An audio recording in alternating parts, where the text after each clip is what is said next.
Well, hello people. So it's Peter here down in the old man shed yet again. And yeah, I've come down here to show you. Been working on a little project that I successfully completed yesterday, so I'm very happy. What are we? It's Tuesday, the 6th of June. Yeah, D-Day anniversary. So yeah, important day. But it's 2 o'clock in the afternoon. The sun is starting to come through now. It's very pleasant out there. It's not as hot as it has been. It's perfect, really. I mean, even in the shed, we're getting up to 17 degrees, you know, which is lovely, really, to be honest. You know, yeah, we'll get up to 20 odd, but this time of the day, the sun, if I leave these doors open, the sun will come in, and I'll start getting a burnt leg, you know, where the sun's hitting me jeans. So at the moment in time, this is perfect. So I've come down here to show you what I've been up to the last few days, and it all stems around my last video where I showed you my birthday present to myself, courtesy of my sister-in-law, where I bought these excellent Dapol, what are they? What are they? JNA wagons, yeah. Really nice model from Dapol, nicely detailed underneath, and very good value for money for what they are, you know. I think very detailed for what they are. Yeah, very good. So, you know, well done Dapol. I mean, from a, you know, lots of detail on a nice coat. You know, it's obviously, if you model modern outline like I do, it's a sort of must-have. So she's a very long wagon in its right. There's the IOA wagon, right, that normally goes with them, which, as you know, I've already got a rake of these. And again, nicely detailed underneath, and very good price for what they are. But as you can see, these are, hold up, yeah, much longer. So when you get a rake of these four, that already makes up quite a long train, which is long enough for me. But as you'll see in some of the video clips, I'll put the two together, because in real life, you know, they will run together and everything. Even though they're sort of like a mismatch, they will, you know, you see them running in the real world. And they're not like, you know, and they're all over the show, you know, this one could be first, and then a couple of these, and then another one, you know, so on and so on. So anyway, but the thing is, yeah, so in order to get the current grade of rolling stock up to date, yeah, so these was what I wanted. Now, but you know what I'm like, I liked running just the four of these alone, because they already were, as I say, quite a long train in their own right. I'll just put that one down, that's finished with now. But if it is a train in its own right, the last wagon has to have an end of train lamp, doesn't it? An end lamp. Now, as you can see, they're not very deep. So my dilemma was, and underneath there's a lot of detail. So the illuminated models circuit boards that I use, that's the one with the capacitor on it, and as you can see, it's quite deep. You know, the circuit, you've got the circuit board itself, but obviously you've got the capacitor sticking on the top of it if it's going to be solar. So just putting that in there, it's already sticking proud of the wagon itself. So what do you do? How can I hide that if I wanted to do that? I suppose if I do the trick that people do when they make their own ballast loads, if I put cling film in the wagon first, and then you know, and over the top of this as well, and then cover it with ballast, I suppose I could actually put enough ballast over that to hide the capacitor. And because it'd be under cling film, when it comes to actually having to glue the ballast load, it would be you know, protected by the cling film. Wouldn't, you know, the glue wouldn't get into that. Not that I'm sure it would short circuit anyway, but still. But anyway, that was one thing of doing. Then I had a little more careful look, and what I did with this one, when I put the end of train lamp on this one, I was able to use the DCC concept springs on the wheel sets, because the great thing about these wagons is they've got a live axle. Only one wheel is insulated. The other side of the wheel is attached to the axle itself.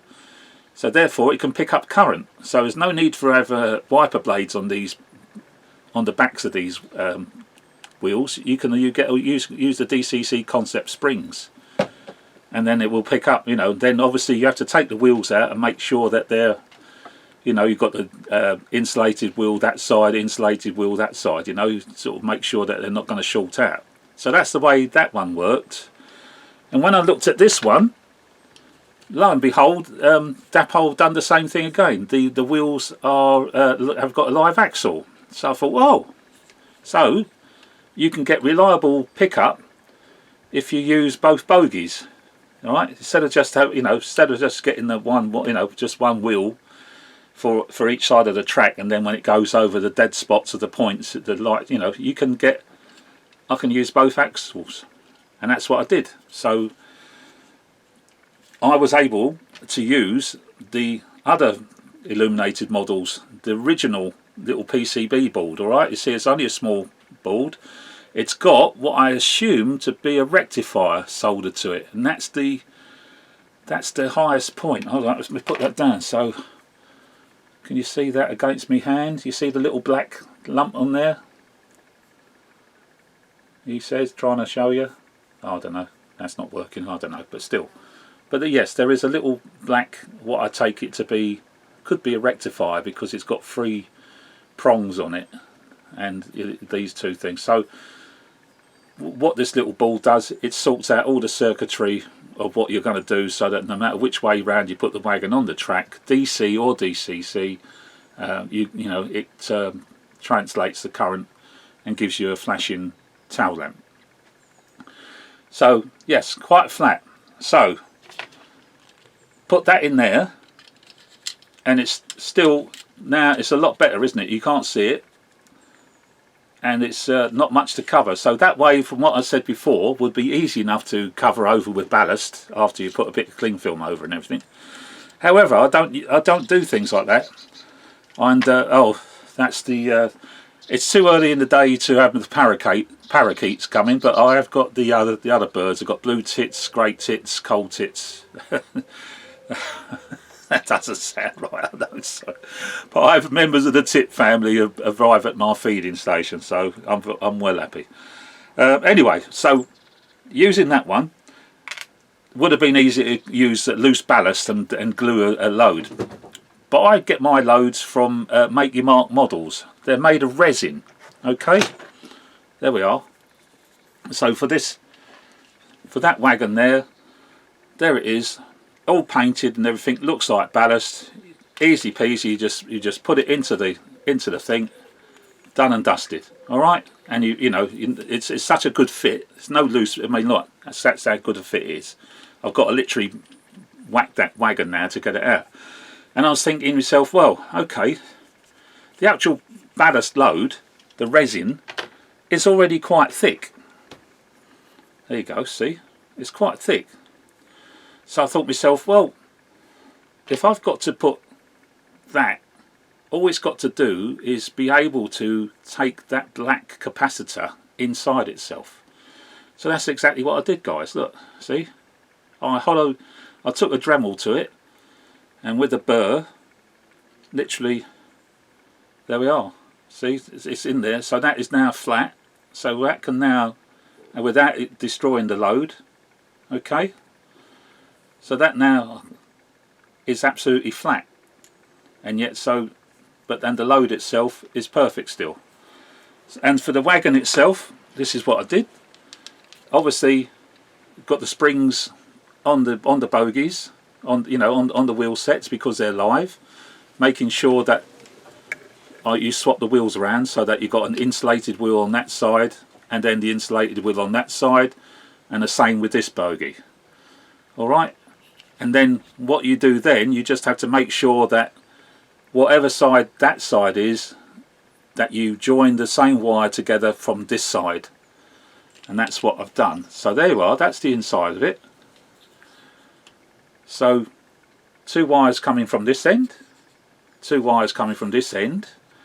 What have I used? I've actually used yellow and white. So obviously white goes to white, is joined together, soldered to the PCB board on the power side.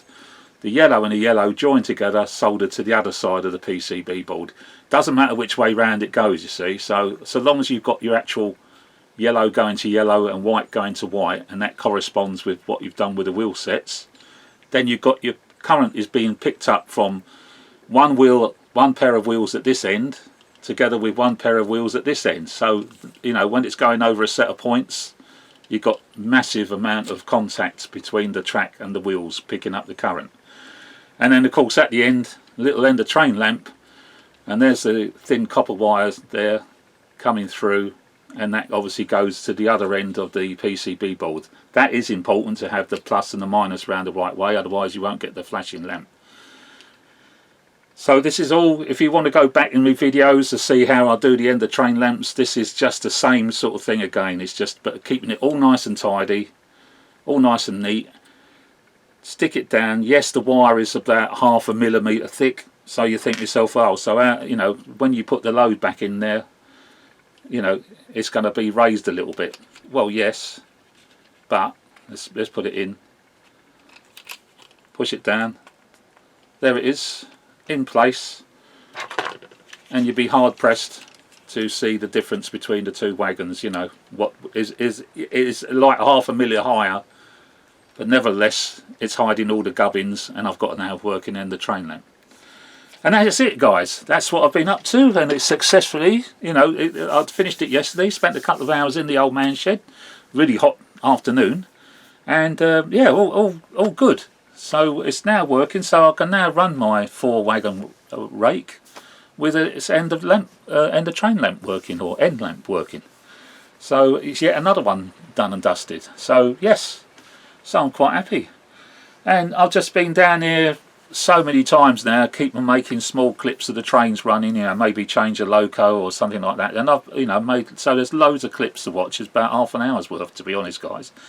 If you can bear it, just all the trains, you know, running along, because I've just been down here playing trains all the time, and when I've been doing it, you know, I've decided to film it a couple of times, put them on Facebook as I do, but now I've joined them all up, and they're now on this video, which I'll put on now, because I'll finish waffling, but that's what I've been up to. I've just been enjoying my train set, my model trains, I've just been enjoying it, and yeah, just thought I'll show you what I've been up to. Alright, so yeah. But that's it for now. I love and leave you. Thanks for watching. Thanks for subscribing, and thanks to hi to new subscribers and whatever. And yeah, I'll sign off for now, and catch up with you later on. All right. Okay, guys. So all the very, very best from Peter here down in the old man shed. Ta-ra, people. Bye bye. Right. Okay. So I've got the TPE pulling these JNA wagons. Already changed them for the Hunt Elite couplings, and as you can see, that's a nice close fit as opposed to the tension lock, and they stay like that. Okay, a little bit of movement because of the slop of the mechanism, but that goes round a second radius curve, no problem whatsoever. So now let's put this one on. This is the make sure I don't short circuit anything. There we are, easy as that. Nice closely coupled, and as you can see, there's the load in place, and I think you'd be hard pressed to realise that there's a electrical component sitting and wires underneath that load, because it's still gone down enough. And of course at the end, because she's now live, we have the flashing lamp. Obviously doesn't, as soon as it comes off, the lamp stops because it's not got the capacitor, but with a pickup here and a pickup there, when it goes across the points, is, you know, 100% or 99% conductivity all the time. So yeah, it doesn't, very rarely drops out. So it doesn't need to have a stay alive. But that's it now. So as you can see on my little layout, four of these wagons. It's quite a long train. That's why I was desperate to put an end lamp on the end of it, because in the real world you will probably get a TPE 68. I know I've seen videos of a TPEs pulling these sort of types of wagons, so if it's not doing the passenger duty, my other TPE is now going to be pulling this. Right, that's it, people. As I say, thanks for watching once again.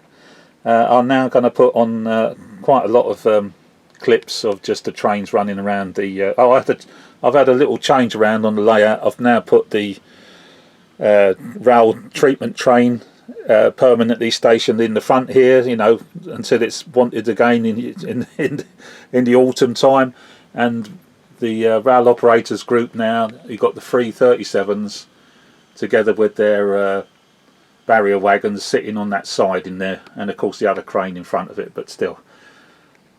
Alright, you'll see the Hornby crane going around because I made a video with that. Once again, it's been fitted with the Hunt couplings, which makes it very easy to assemble that train and play around and do things, and it runs very well. Okay, that's it guys. Bye for now, bye bye. Okay, so really just to finish off, here's the two I've got running around at the moment. Been on the layout. So the JNA wagons, obviously, that I've just done the end of the lamp on, and what's coming around now is a very long DRS passenger train, because I went out and bought the other remaining coaches of the new release from Hornby of the DRS coaches, so that makes a nice long rake now. So behind the 66, closely coupled obviously with the elite couplings, get a nice close finish, and yet it still goes round the curves. So down the straight you'll see it coming around the curves, and yet they form up quite nicely. So nice long train, runs lovely round there, and there goes the JNA wagons as well. So if I put the sound on, it'll be very noisy.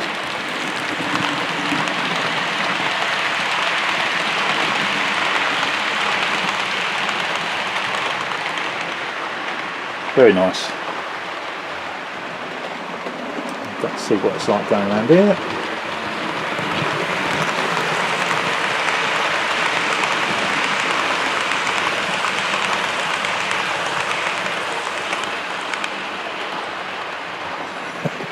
Alright, that's it.